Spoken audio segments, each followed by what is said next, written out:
So, welcome to episode 15 of Injuries Overcome. This week I have with me Jack Baldwin, current Northampton centre-back who spent a long career up and down the football leagues. First of all, Jack, how are you? How are things? Yeah, all good, thank you. All good. I know we scheduled this in a few weeks ago, but timing's kind of couldn't be more relevant because I'm currently out injured. So, other than that, obviously, all good, can't complain. How is the recovery going, if you don't mind me asking? Obviously, I know it's terrible timing doing this, but tell us a bit about it. Absolutely fine, yeah. I tore my soleus a couple of weeks ago in a game. So it's literally been, just coming up to 2 weeks this Saturday. So I've not really been able to do too much on it. I'm still kind of in the healing process, but by the end of this week, hopefully I'll be in a position where I could start developing and progressing my activities progressing my rehab on a little bit further. It's been a slow start, but I've been told it's an injury that you need to take your time with. So. And are you someone that will take their time? Are you someone that will listen to the doctors and the physios, or are you someone that wants to kind of go and just push through it? Bit of both. I think as I've got older, I kind of recognised the importance of listening to the doctors and the physios. Obviously, as players, we're always going to have that pressure from management and coaching staff to kind of get fit as quick as possible to be available for selection. But ultimately, you need to get it right first time, because if you come back too soon, you're just going to add weeks onto the recovery time. So it's a fine balance between getting it right and pushing the limits. But I think as I get older, I make sure it's done properly, because the body's slowing down a little bit. So I need to make sure I'm in the best possible place when I return.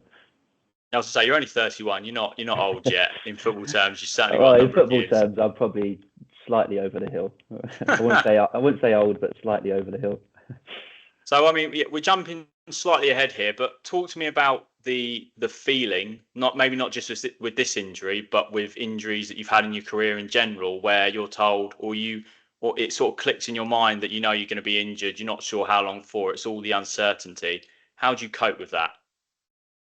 Yeah, it's difficult. I think obviously as a footballer, your whole life is geared around training throughout the week and building up to that one day on the Saturday, and then rinse and repeat every week. So when that's taken away from you, it's like, well, what am I doing? Like, what's my purpose now? I'm just floating about trying to get fit again, doing the rehab and stuff. So I think with this injury, timing wasn't great, because obviously signed for Northampton this summer just gone. So I was actually suspended for the first league game that carried over from my previous club. So I missed out on the first game, and then I played the cup game the following week, midweek. And then I was kind of in and out of the team a little bit. I was kind of second choice for my spot. But unfortunately, the guy ahead of me, he got injured as well. So that allowed me to step in and become a more permanent fixture, so to speak. And I was just getting my feet kind of under the table, settling in the dressing room. Because I always find the first couple of weeks when I move is quite tough. But I was just finding my feet, putting in some half decent performances. And then, I just tore my calf a couple of weeks ago. So, like I say, timing's not great at this time especially. But previous years, I've suffered much longer injuries, been out for like 12 months with a quite big knee injury. And again, it's all about the timing, really. That one was, I signed for Peterborough in January transfer window. I finished that season, had a good summer, came back, and then it was about this time. It was,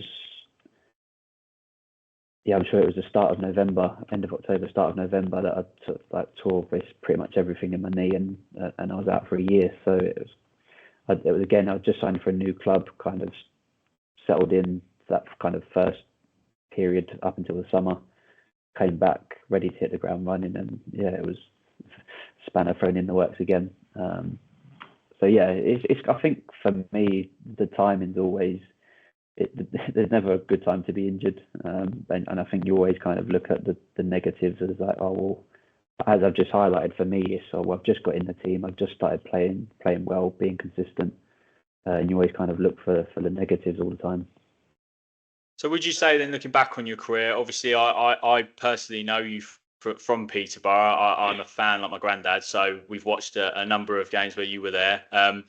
Would you say your career has been unlucky with injuries? You've had a number of knee issues throughout clubs that you've been at. Would you consider yourself unlucky?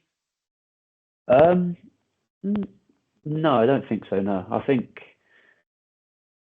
my time at Peterborough was obviously I did my first knee injury at Peterborough. Before then, I hadn't had an injury. I'd only been a professional for three years or whatever it was, 2.5, 3 years.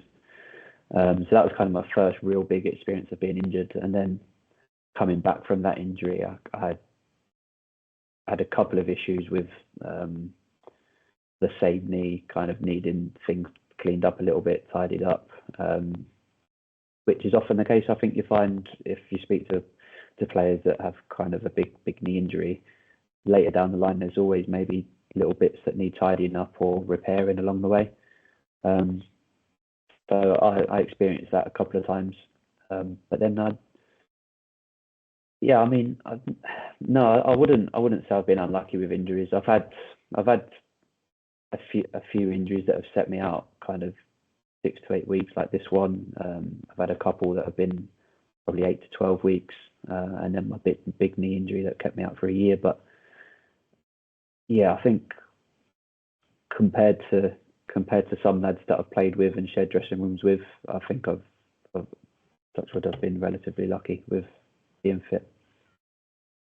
And that first injury you had, talk to me about that mindset. Because obviously, if you've not experienced something before, it's kind of, you don't know how to cope with it. You don't know what's the best ways to deal with it. So what was your mindset when you first had your first injury and you were looking at time out on the sidelines?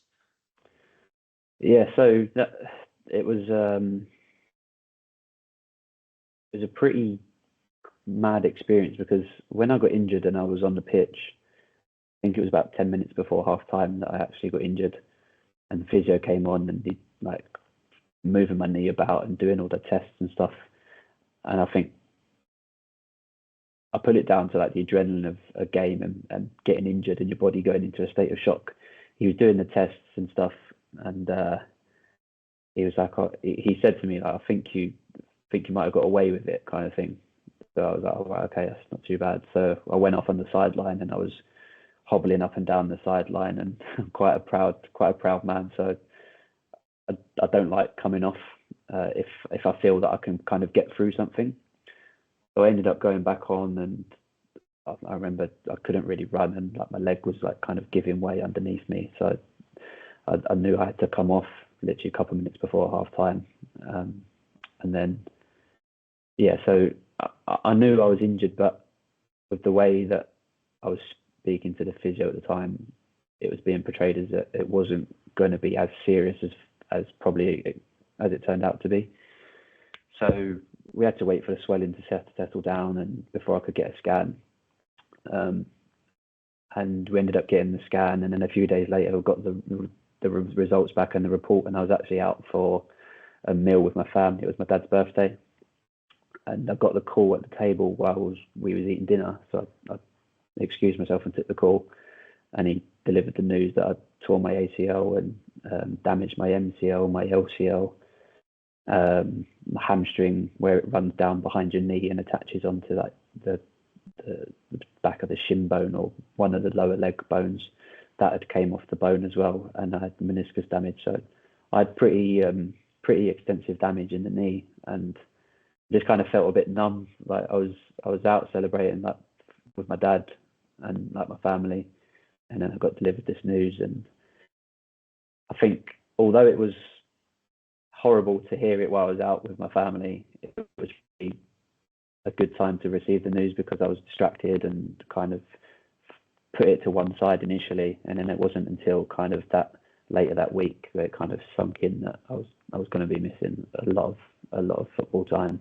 So the mindset was kind of, initially I was pretty numb, and obviously saddened the way like everything that I've known for the last however many years is not going to be the same for the next year. So it was, yeah. And then obviously as you progress through the rehab, your mindset has to change, and you kind of change perspective, and right, there's nothing we can do about it now. We're going to be out for this a period of time. Just try and make the most of it and get back as strong as possible. Now, obviously, that injury, there's no other way of really saying it. There's not much else you could have damaged in that injury. As you said, you've listed it all. They're pretty vital parts of your leg that have all been affected by a footballing incident. Do you think when you were first you heard the news and you thought, right, I'm not starting my recovery yet. I've got to start my treatment before. Do you feel like you have more motivation when you get through the treatment phase, or is it more the same throughout that and then the recovery after? To be fair, the treatment phase was really tough. I was in a brace for like 6 weeks, and I was just sat on a physio bed, like with my leg in this machine that moves so slowly, like you could probably watch paint dry quicker. And my leg was kind of straightening and bending to like a certain angle, and I was on that for however long every day. And then I would go on the game ready, like the ice machine, wrap my leg up, ice, and then the physio would do a little bit of like manual work with it, like, but very, very minimal. And it was just kind of that for however, like 6 weeks or whatever it was, 6 to 8 weeks, not really doing much at all. So that was a tough phase, because you couldn't really see like any progression, or like, I know you shouldn't really be thinking about the end, like the light at the end of the tunnel, but there literally I couldn't see a way. I couldn't ever see myself returning to play at that stage, because it was just so like mind numbing. It was so boring, and like I said, you just couldn't see any progression. So motivation was quite low at that point. It wasn't until I was obviously out of the brace, and then I was able to like walk about and without crutches, and you could actually start to see like these minuscule improvements, that you kind of start thinking your mindset has to change a little bit. Yeah, because I think I echo what you say there about sort of getting out of the cast and stuff. I feel like although you probably use your crutches for much longer than what you not need to, but you can walk without them, you just use them for support. I think for me, it was that case of knowing that I could walk, although I still needed my crutches, I could take a few steps when I couldn't 6 months ago, or I could stand up on my own 2 feet without needing support, although I still use the crutches. So for me, that was quite a big thing. I assume that's the same with you. Yeah, and I think as competitors, like we're like really driven, really, like I said before, like really proud. Like you want to, like if someone says you're going to be out for 6 weeks, you want to try and be back in 5 weeks or whatever. And it's the same with like when you're in a brace and you're on crutches. It's like, right, you're on crutches for 6 weeks, you're in a brace for 6 weeks, but at 4 or 5 weeks, you're probably like at home and you need to like move from the sofa to like the chair in the corner or something to move out the way of the kids or whatever, like in my case. And you think, oh, I don't need the crutches for that. I could just like hobble over there. And it's that, yeah, like you say, probably without knowing it really, yeah. Like you probably do try and push yourself a little bit, but at the same time, when your knees like got all these massive bandages and plasters over it and it's stuck in a brace, like I think subconsciously it's like, right, we probably shouldn't push this shouldn't push this bit too quickly. And were you someone that allowed people around you to help you, or currently, for example, are you someone that sort of allows yourself to rest and let other people do pretty much basic things, go and get a glass of water or help you get off the bed? Or are you someone that finds that frustrating? Because I know I certainly did. That was the worst part for me. Yeah, I hate being looked after. Like I'm always the one kind of, like my wife, obviously, she's been fantastic throughout like my whole career. Like we've been together since like school pretty much, and so she's been through the whole journey as well. And obviously she waits on me hand and foot when I can't do anything. But internally, it's like, yeah, it's a little dent in the pride, I think, because you just know that if you give that responsibility and you give that to other people to do stuff for you, it kind of takes away something from within inside you. Like you've already lost. For me, I've already lost playing for a year at this point. Like, just let me go and get my own drink, or get out the chair myself, or get out the car myself. Yeah, but at the same, like I said before, at the same time, when you're in a brace and your knees like wrapped up, and I didn't mind the occasional helping hand, especially from my wife. If like friends and family, like other extended family that come round, probably wouldn't like be too keen on them kind of getting involved too much. But because it's my wife, yeah, she's been brilliant for me. And when you're out injured, obviously you play football because you play well in a position. And obviously, if you're not playing, someone else is in that position. So, for example, you were out for a year at Peterborough. Was it something that played on your mind a lot, that someone else was ultimately doing your job for you and you might not be able to do it again? Were you someone that could be around the changing room with all the players when they were fully fit and they were running about and you just couldn't do that? Or were you someone that needed to take a step back and remove yourself?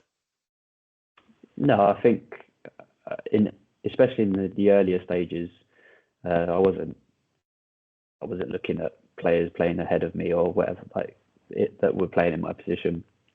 And yeah, I would be around the changing room as much as possible. That wasn't an issue for me.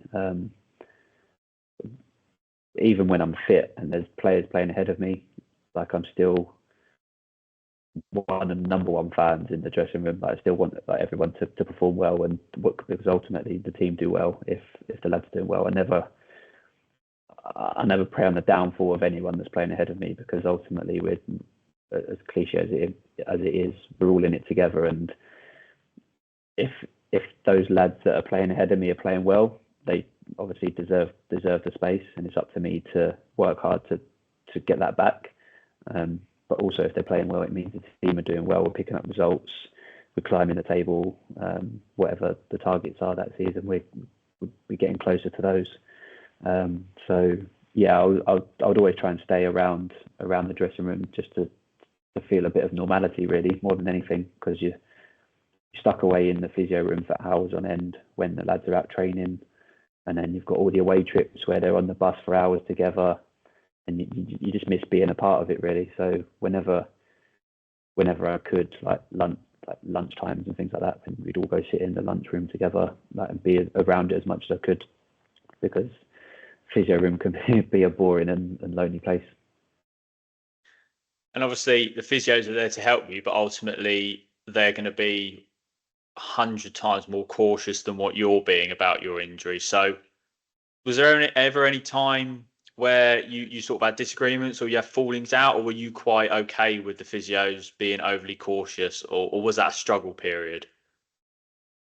No, I mean, like I said before, it was kind of my first major injury, so I'd never really had too much dealings with physios at any club. But the physio actually changed kind of about 6 to 8 weeks into my so post injury, about 6 to 8 weeks, the physio at the club changed, and John Chatfield came in, who's currently he's back there at Peterborough now, and yeah, he was fantastic for me in my rehab, and I was so confident with the way that he was like scheduling each stage of my rehab, and the stuff that he would set out, the plans he'd set out on a daily basis.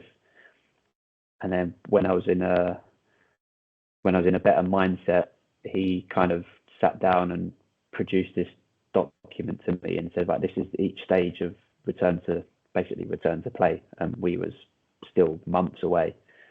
And he highlighted each section and said, right, you need to be able to do this section competently, both legs, like single leg work, all the different movements, jumps, forward, sideways, turning with weight on, all the same again, before you can move on to the next stage. And then once you've completed this next stage, you go on to this stage. once you've done this, and it was just like this structured plan, and it was like, right, I've got something to work towards now, and I know that I can start ticking these off, and you can start seeing the progressions. So yeah, I was never in a position to question what he'd produced for me, because the guy's like a master degree educated, like doing a PhD. Like I've not got any of that knowledge or experience to question anything that he said. So yeah, I was always pretty well obedient to whatever was set out, and I took whatever he said as gospel, and that was what I needed to do. So then let's fast forward from that then to the sort of period of time where you're told there's a chance you could be back, or there's a lot more positivity about you being involved in training and then getting in the squad. What's that feeling like when you're told that news that you're selected in the squad? You may not be starting, but you're in that squad for the first time in however long it's been. Yeah, like I said before, you want to try and keep a part of the group as much as you can to just feel normal, really. So when you're getting selected in squads again, and you're traveling, and you're even down to like report times, like on a match day, if you're injured, you might report early to come and do some work before the team arrive to get ready for the game. Even just getting that report time, like reporting with the squad at 1:30 or whatever it is, rather than reporting at 10, 11 o'clock to get your work done and get showered before the boys come in. It's just that sense of normality again, and kind of you can then start working towards getting back to competing for places, and doing what is all we know as footballers, is to play football games and try and win football games. So yeah, it's a great feeling when you kind of get to those latter stages and you're included again. Like I said, just for being a part of it again, more than anything. So even you speaking about that now, you're smiling throughout the entire time you're talking about being selected and being involved again. So that must mean a hell of a lot to you to be back in that. Yeah, and like I say, for us as players, it's all like training's great. Like you turn up every day, you're getting paid to train and play football and develop and try and get better at being a football player. But ultimately, it's all geared towards the Saturday or the Tuesday night or whenever it is. And it's that feeling of playing in front of crowds and playing under the lights, or as lower league players, are kind of, I've probably had a lot more downs than I've had ups, or highs than lows. I've had a lot more lows, but still the feeling of getting yourself ready to go out there and compete is what we do it for. So when that comes round again, like I say, it's a great feeling. Then a bit further forward from that, then when you had that time out at Peterborough, and in general when you've been out and stuff, what was it like stepping back onto the pitch? So were you starting your first game back, or were you coming off as a sub? How did that work? It's a pretty ridiculous story, to be honest, but my return to play was away at Burton in FA Cup, I believe it was. We was winning 3-0, and I was in the squad, and it was like the 90th minute or something. The gaffer turns around at the time and says, like, "Jack, get ready, you can come on." And I think he put me on like as a sitting midfielder, just in front of the defence, just to like have a little run around for the last 5 minutes, whatever it was. And as I was getting ready, like chat the physio, he said to me, like, we've done all your preparation, like you're ready. Like if there's a 50-50 tackle, like he was just kind of like mentally preparing me, like your leg's strong enough, like just go through, like don't hold back, just go in as normal. Anyway, fast forward 45 seconds, I was stripped on the side, ready to go on. Number goes up, run on the pitch. I was on the pitch for about 90 seconds, and there was a 50-50 tackle that I completely mistimed, and like I don't even know who the player was, but if this ever gets out and the player that I tackled that day, I want to apologise, because it was an absolutely horrendous tackle. I was on the pitch for 3 minutes. I got sent off on my return to play, and I put it down to kind of losing that match sharpness because I thought the tackle was there, but I was so far off it. It was ridiculous. So I'd spent a year on the sidelines. I got back on the pitch for 3 minutes, I think it was, and then I was out for another 3 weeks suspended. So it was a good feeling, but albeit a little bit bittersweet, because I was out again for 3 weeks. So I've asked you what the feeling was like going onto the pitch after you've been out for so long. What was the feeling like coming off the pitch so soon after you've been back injured? Did you look at the manager? Did you look away? What did you do? Yeah, so to be fair, the manager was brilliant. He just kind of like whacked him on the back of the head and said, "Welcome back, Jack," or something like that. But if I remember rightly, it kind of got a bit heated in the dugouts, because I think their bench heard the physio's chat with me before I went on, and they started like laying into the physio. It was like, "It's your fault that you told him to like basically take not hold back or whatever." So yeah, it was, like I said, it was a bit bittersweet.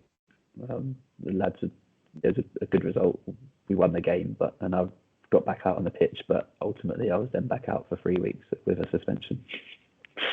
A very mixed debut back again. Yeah, so I kind of had to wait and like just train and be away from it again for 3 weeks, but for this time not for being injured, but for being suspended. Now, obviously, you've spent your career at a number of different teams up and down the English leagues, but you've also spent some time at Ross County up in Scotland. So talk to me about your time up there, because from looking through your career and stuff, that strikes me as quite a consistent period in your career, although it wasn't that long ago. A lot of games were played after these knee injuries that had occurred. Yeah, being in Scotland I really enjoyed my time up there.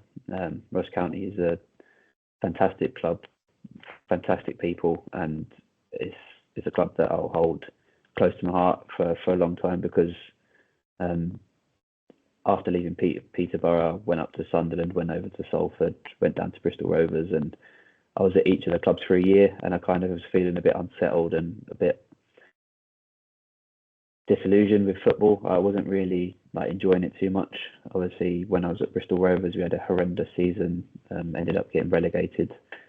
We had 3 managers in the season, and at the end of that season, I was really low and I really wasn't happy with playing football as a profession. But the opportunity came up to go to Scotland, and I spoke with the manager, Malky Mackay, and Don Cowie, the assistant at the time, and they kind of presented this opportunity to me. The manager told me that he wanted me to go up there and be his captain, and kind of the vision for the future that he was going to be there. And it sounded amazing. And I spoke to my wife about it, and we just kind of looked at it geographically and said, I really don't know, like if we can do that, because the club's based in Dingwall, which is, if anybody doesn't know, it's the north of Scotland, like 3.5 hours further north than Glasgow. Like I didn't even realise Scotland was like that big. I thought it was all pretty like pretty close together. But yeah, initially we looked at it and we said, "Oh, I don't really think like we can make it work." But we revisited it again, and I had more conversations with the manager and the coaching team, and I thought, you know what, not enjoying football and down in England anymore. I've had a rough couple of years, and I thought it's a clean break, new opportunity, new league, new teams, new players, and just went for it, and went up there and ended up being the captain, like I mentioned before. And yeah, like you say, it was a consistent time for me. I was playing pretty consistently, other than when I was suspended. I think I missed maybe a couple of weeks through like little flare up in my knee. I'd just get a little bit of swelling that would keep me out for like a week or something. But on the whole, yeah, I played, I think, maybe 100 games, maybe just over, in my time up there, and yeah, thoroughly enjoyed it. So obviously you talk about your sort of your mental battle with trying to enjoy the game for various reasons, moving from club to club, and maybe not being as successful as you would hope. Is that something you're strong in talking about, how motivated you are to keep the positivity in your mind, or is it something that you've had your struggles with? Obviously, mental health is a huge talking point at the moment in sport in general and in the world. So were you someone that was able to deal with it, or did you have your dark periods through injury and through just career moves in general? Yeah, no, I think I won't paint it out to be anything worse than it was, but I did. There was times when I struggled, definitely. Like I say, especially moving from Peterborough to Sunderland, I thought like it was a step up, big club, massive club at Sunderland, and it was a chance for me to go and like kick on after being like suffering a big injury, coming back, and getting a good move, but ultimately didn't work out how I wanted it to, envisioned it to be. Ended up going on loan in my second season across to Salford. Played 2 games, ended up getting injured. So we'd moved the family as well. So we'd moved the family from Peterborough to Sunderland. So we lived in Durham for a year, and then we moved from Durham to the northwest. We lived there for a year, and then we moved from the northwest down to Bristol, and we was there for a year. So it was tough because that time at Bristol Rovers was so tough on the pitch, and I dragged my family around the whole country.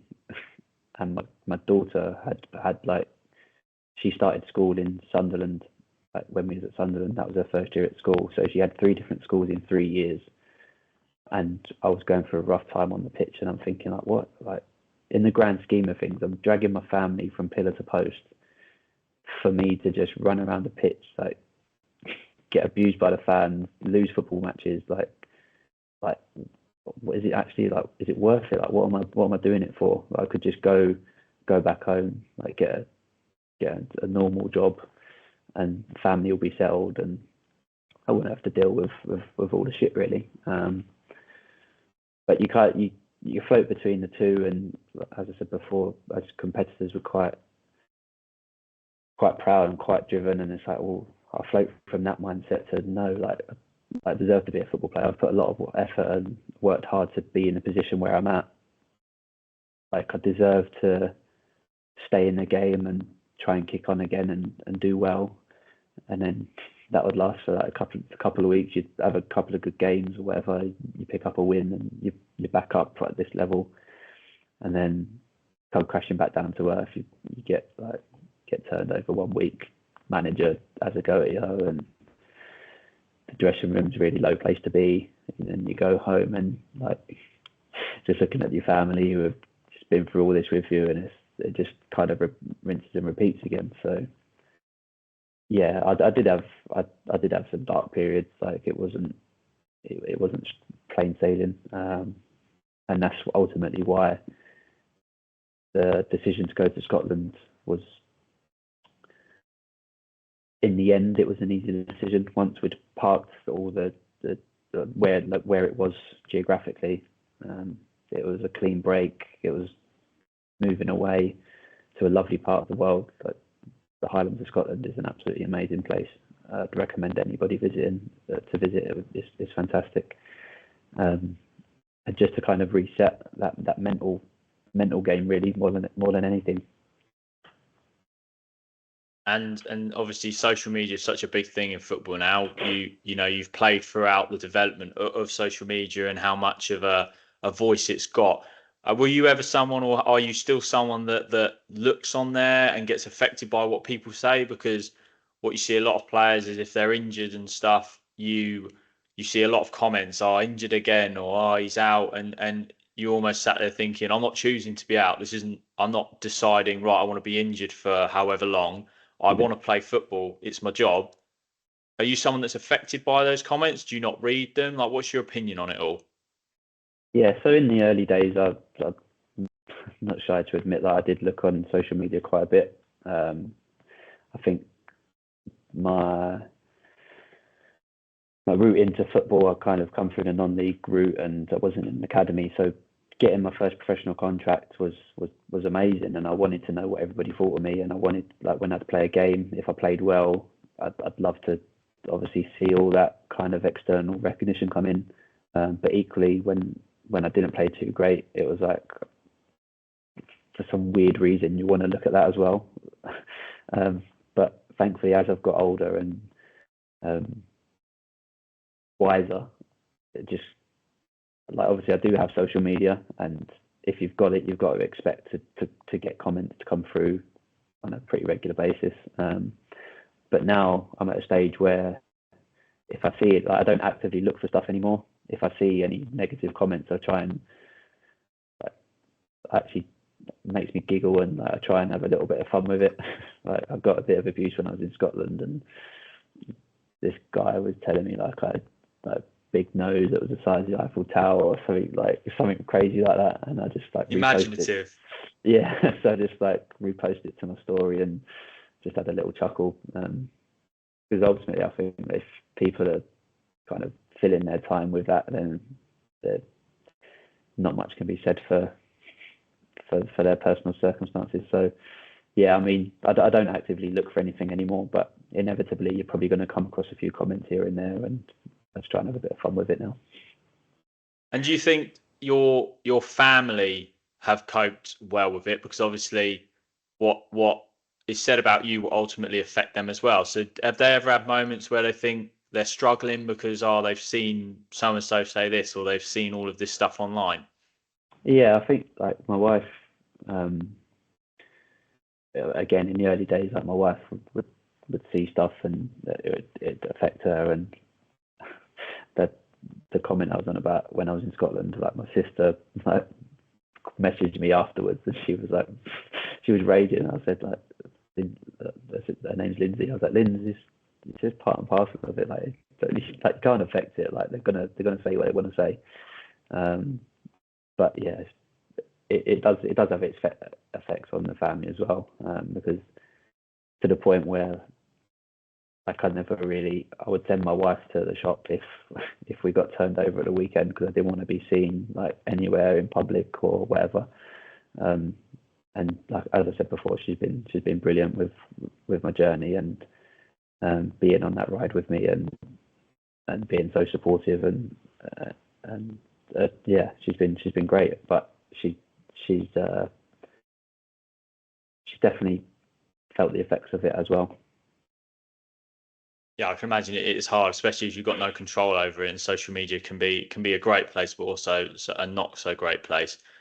So currently now, obviously, as we've already highlighted, it's terrible timing, this podcast being the time that it is for you. But I have to ask, what's your vision for the future? What are you doing? Anything outside of football, or is it just purely focusing on the recovery and getting back into playing again?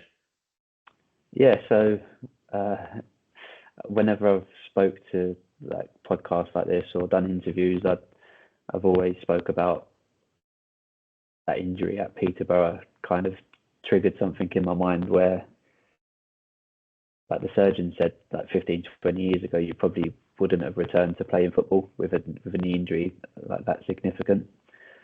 So since that day, I've been, like, not stressing, but I've been kind of anxious about the transition away from football, what I'm going to do. So I've tried my hand at a few different things. I've done, like, the generic PT course. More recently, I was a qualified financial advisor, kind of working in, like, life insurance and income protection, like, financial protection side of things for people, like, that get into, like, the worst circumstances. More recently, I've just kind of adopted this mindset that I see a post on LinkedIn a few weeks ago about like, young academy players reaching their scholarship decisions, and scholarship players getting like their pro decisions, and there's a lot of young kids these days that get released from clubs into the big bad world with nothing to fall back on, like no plan, no help from either the club that they've been at or kind of external sources. So I put a post out to say, like, if there was any young lads or girls in the game that kind of get released from these academies, don't really know where to turn, that I'd be kind of there to have a chat with them, just like not to give any advice or anything, but just to kind of speak through my journey, kind of give them similarities to what they might be going through, or just to speak about my route into football, to maybe give them motivation or inspiration to say that isn't the only way that they could get into the game. So yeah, I've kind of adopted this like player care mindset where I want to be a face for like these younger players who might not feel comfortable going to speak with their coaches. If they've got like, they might have really supportive parents, but they might feel that they're maybe a bit pushy, or like they don't feel like they could go and actively speak to them about it. I just want to kind of adopt this like mentorship role where I can be a face for these young players and just offer a chat, really, more than anything. Because like you say, mental health, it doesn't discriminate on age, and I think you could be 31 like myself, preparing to transition out of football in however many years, or you could be 15, 16, 17, 18, or whatever you are, having just been told you're not getting a professional contract or whatever, and you don't know where to turn next. And there's been a lot of research and stats produced on how it affects these young players. And if I can just help one or two, then I think that's something that I'd like to do. Yeah, no, I think that's a really positive thing you're doing. And as you said before we started filming this, that I'd seen that post and thought it was a really, really positive thing. So that's why I wanted to bring it up. What sort of, as we're finishing the podcast, what would be your pieces of advice for people in and out of football, so you could relate it to young footballers who are trying to get their first professional contract, or people, everyday people that don't play sport to a professional level, where they get injured and they're in that mindset like you were, at a point where you don't know, it's the unknown, and you don't know if you can play, you don't know what the next steps are. What's your advice for people who have to go through that like you have done in the past? I think for me, as I've got older, and I've kind of adopted this approach where you can't affect what's been, or you can't affect what's coming down the line. So obviously why it's crap that you're injured, and it's not ideal. Nobody wants to be injured. You can't, like, once you're injured, you can't change that. Like, it's happened. You're in this position now. But also trying to look at that end date of when you're going to be returning to playing or going back to work or whatever it might be. That's also, you can't directly affect that date either. All you can really focus on is, like, as cliche as it is, the here and now. And when I did my ACL and I was returning, and the rehab process, we kind of broke it down into really small milestones. So as little as, like I said, being out of the knee brace and not walking on crutches, to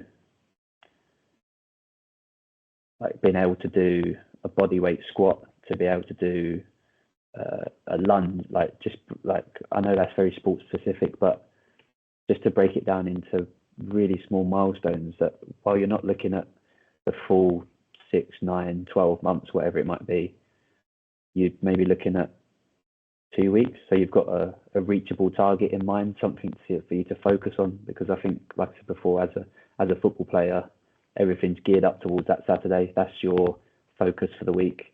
And I think if you're injured, that you lose that. So if you can then kind of replace that with something, whatever that might be, a weight lifting milestone, or a movement milestone, or an action or whatever it might be, a daily lifestyle habit that you couldn't do, but now you might be able to do in a couple of weeks. Because then once you tick that off, you're feeling like you're accomplishing something, feeling like you're getting somewhere. So I think that's, try not to dwell on the past. Don't look too far ahead to the future. Just try and focus on manageable chunks as they come. No, thank you. I think that, really good advice. It's definitely worth noting that don't think of the end result, think of the middle steps that you can take, because it can be quite daunting when you're looking far ahead. I know for me it was looking at over a year before I could even properly walk, and that then was like daunting to not be able to do anything else. And I guess the only good thing and positive thing which my partner always brings up is that I lost a plenty of weight, which has helped me afterwards turn the unwanted weight into muscle. So I guess there's a positive for it. And that's the best way to look at it, is for every negative situation scenario, there is always a positive that you can derive from it. It's just, I think, the way we portray things in our own mind, you can easily look at the negatives, but if we can try and encourage people to, I know it's as hard as it is, because like yourself, being over a year before you could even walk again, that must be so tough, but to try and look for the positives and stay as positive as possible.